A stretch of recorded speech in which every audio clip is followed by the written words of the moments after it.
कशा संदर्भात भेटू तुमच्या?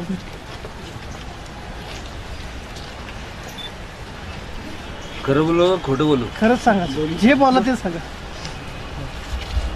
जिल्हा संपूर्ण जे प्रशासन आहे, पोलीस असेल, रेव्हेन्यू असेल, निष्क्रिय आहेत. माझे त्यांना मी तेच सांगितलं, तुम्ही माझे मित्र आहात, ठीक आहे, पण आज एवढा अन्याय होतोय आणि मी तर माहिती मागवतोय. क्रिमिनल केसेस ज्यांच्यावरती होतात ते असेच सुटतात. भविष्य काळात त्यांना एकच सांगितलं,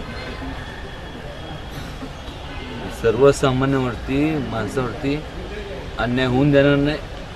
आणि जर कोण करत असेल,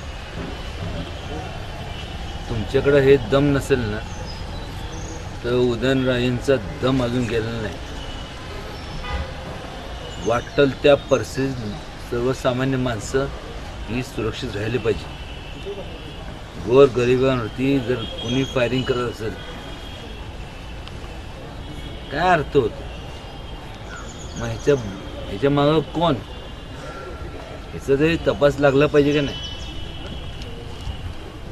संजय दत्त सर काय बिचारा नाही, त्याला तुम्ही आर्म्स ॲक्ट खाली 7 वर्ष लागतो. गोळ्या सापडतात तुम्हाला, आणि गोळ्या सापडल्यानंतर तुम्ही जर ते म्हणले हे कुठं काय रिव्हॉल्वर सापडलेलं नाही, पिस्टल सापडलेलं नाही, काय, that is not a excuse.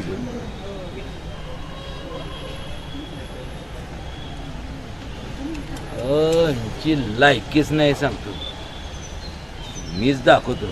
चल.